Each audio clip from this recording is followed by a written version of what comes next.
Zac Taylor at A&M?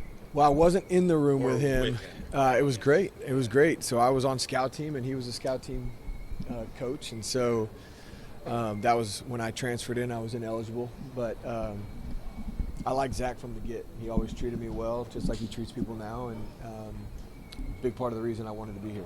How much have you kept in contact with him over the years? Is it like pretty consistent, or just did this kind of like catch you by surprise a little bit? Very consistent. Yeah.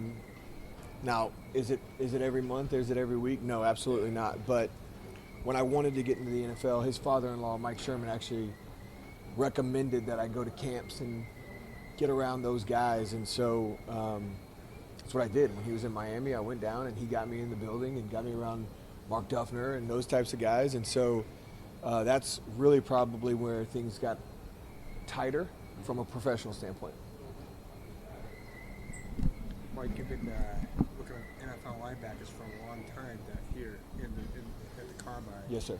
What, do you have any prerequisite physical traits that they have to have?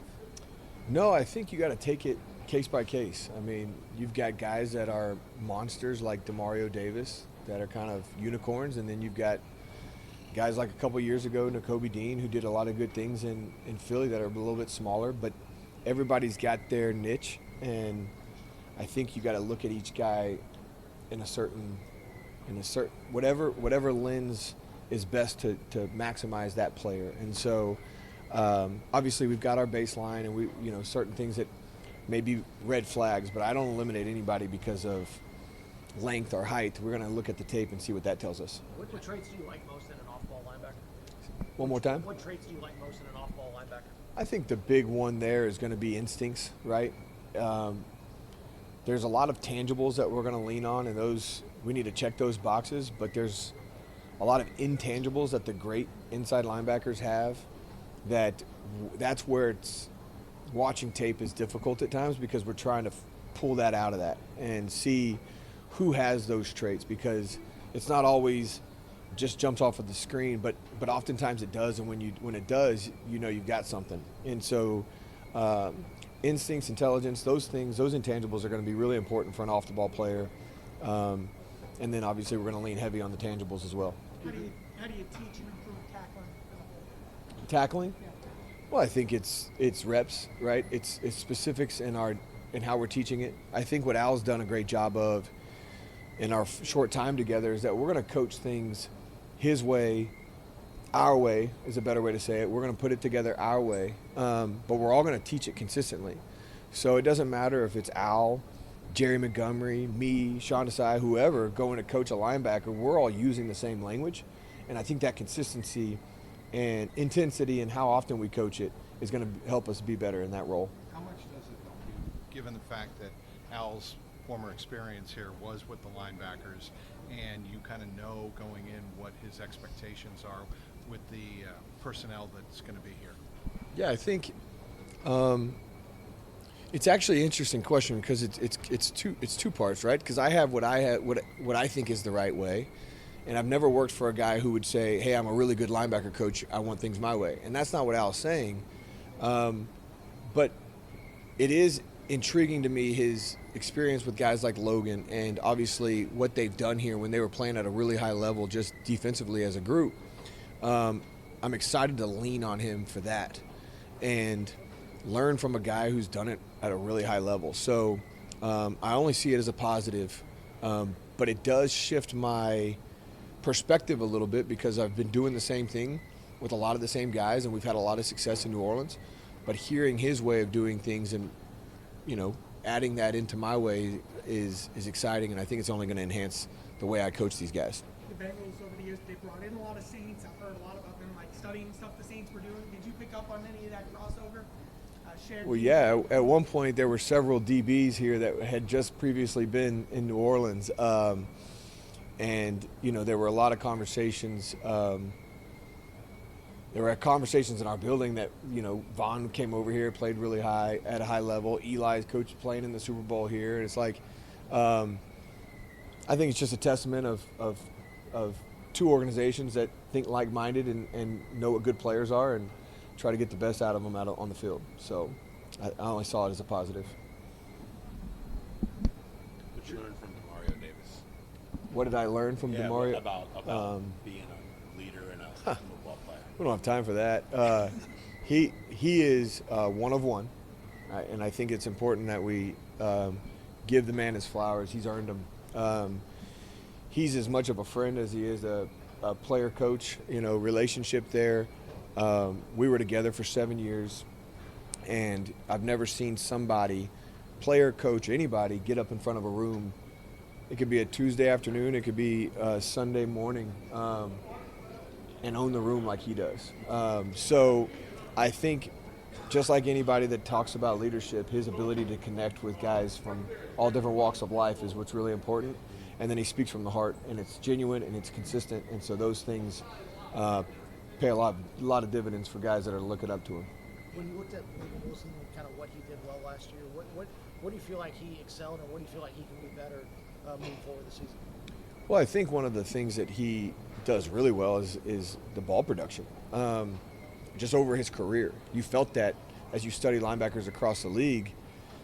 If there was a knock on Demario, that would have been it. He doesn't have a ton of ball disruption, and those are the guys that are elite. I mean, look at Zach Bond this year. He's did so many great things, but one thing he did really well was he got the ball back, right? And we still a series or two for Joe and company over there. Things usually play out well for us. So I really like that. I think he's instinctive, and I know he's incredibly smart. So those three things are all things that I'm excited to work with. From a developmental standpoint, I haven't had a chance to sit down and talk to him about those, so I'm going to keep those a little bit tighter.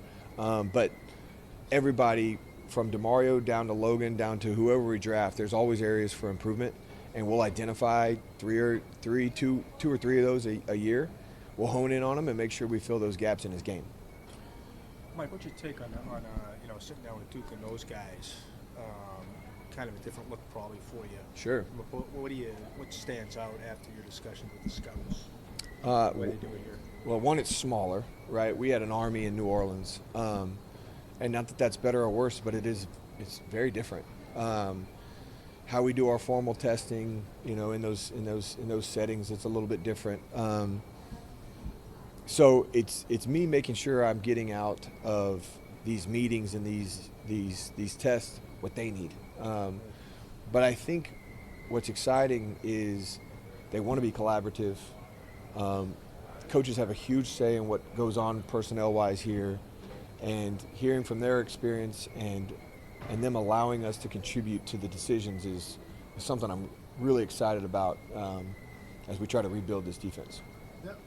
Random question, but there's a lot more 3-3-5 played in college, like over the last 3-4 years.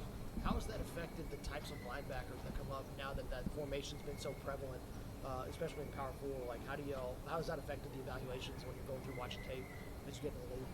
Yeah, I think what's interesting is when you look at linebackers, oftentimes when somebody talks about a linebacker, they talk about his ability to diagnose and his instincts. Well, those can be exclusive from one another, because in some of this 3-3 stack stuff, oftentimes it's a odd spacing where they're told back up, finish on the ball, where that's more of an instinctual thing, don't necessarily have to diagnose as much.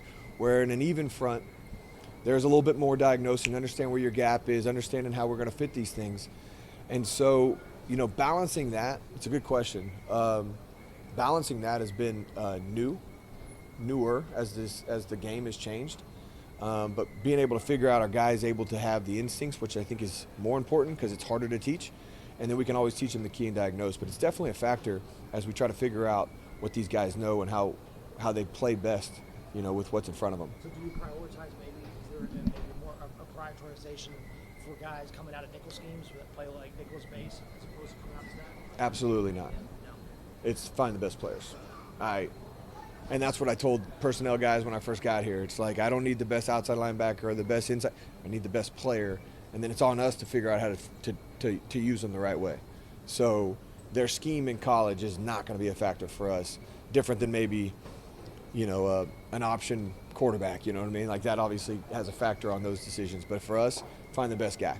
So with that being said, how do you best evaluate instincts in a linebacker? It's a lot of tape. There's a lot of tape, and it's little things like, all right, they read the play, but then boom, they ran into a blocker. But a guy that has this savviness and ability to be elusive, and it just seems normal for him. It's like, there's something there. Now you keep digging into it. So I would say it's probably the hardest thing to evaluate, while also probably one of the most important things to evaluate. How tough was the Bengals offense to prepare for in 23 when New Orleans faced? Well, it wasn't fun. Now, we knew we were going to play split safety and try to stay on top. And so I think what the Bengals offense has done with Zac and company, they have the ability to win every single game at any single moment. And it felt like that when I coached with Drew Brees. It didn't matter. We were always in it. And so we had to coach those guys that they're always in it and who to take away and then to deal with the other stuff underneath. But if we were giving guys deep balls down the field, we knew it was going to be a long day. I don't remember exactly how that game played out. I knew it was tight for a while, but Jamar at the end. the better team won that game. There's no doubt about it. That's what you're just talking about, though. Jamar, I think, won it in the last 3 minutes. Right. We couldn't give it to him, and we did at the end. So he took advantage of us. So. All good? Thank you.